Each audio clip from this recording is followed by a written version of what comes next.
Hello दोस्तों, स्वागत है फिर से एक नए वीडियो पे। तो आज का हमारा टॉपिक है अनटचेबिलिटी। आपने अपने समाज में ऐसा बहुत समय देखा होगा कि बहुत सारे लोग बहुत किसी को अपने जाति के आधार पर उसे ट्रीट करते हैं, यानी कि वो हमारे जाति का नहीं है, वो नीचे जाति का है, वो ऊंचे जाति का है, मैं सिंह हूँ, मैं भूमियार हूँ, वो दिस है, दैट है, वो छोटे कास्ट का।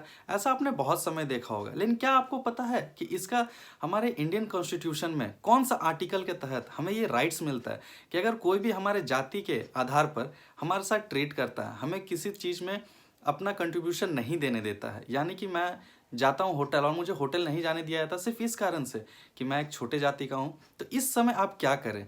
तो इसलिए मैं आपको बता दूं, आज का हमारा जो टॉपिक है ये अनटचेबिलिटी है। आप कानून को जानिए, कानून आपको हर समय सहायता करेगी। तो चलिए शुरू करते हैं आज का वीडियो। तो दोस्तों चलिए जान लेते हैं अनटचेबिलिटी का क्या मतलब होता है। आपको बता दूं, अनटचेबिलिटी का मतलब होता है छुआछूत।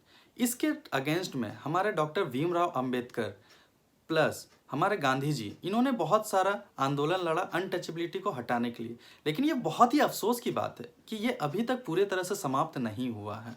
आपको बता दूं, या आपने अपने समाज में भी ये बहुत समय देखा होगा, कुछ लोगों के साथ उनके जाति के आधार पर उनके साथ ट्रीट किया जाता है, बहुत गलत बर्ताव किया जाता है कि वो नीचे जाति का है, हम ऊंचे जाति के हैं, वो हमारे साथ घुल मिल नहीं सकता, वो हमारे साथ रह नहीं सकता, हम जिस स्कूल में पढ़ रहे हैं वो उस स्कूल में पढ़ते हुए हमारे साथ बैठ नहीं सकता।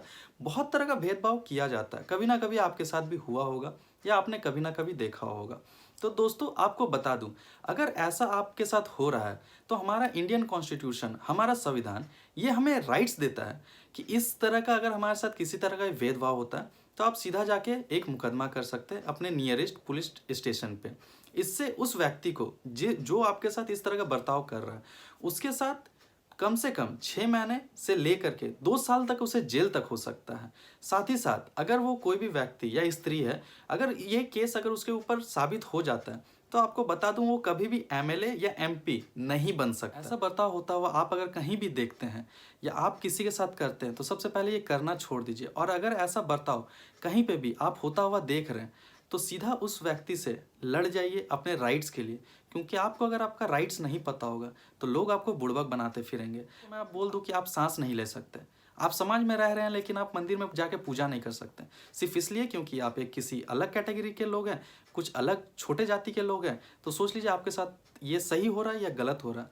इसी को दूर करने के लिए आर्टिकल 7 में हमें ये राइट्स मिलता है। अगर इस तरह का भेदभाव हमारे साथ होता है तो हम सीधा कोर्ट जाइए और कोर्ट में जाके केस कीजिए और अपने केस को लड़िए, क्योंकि आपको अगर आपका कानून नहीं पता होगा तो बहुत सारे लोग आपका बहुत गलत तरह से फ़ायदा उठाते रहेंगे। तो आज का हमारा वीडियो कैसा लगा ज़रूर बताइएगा।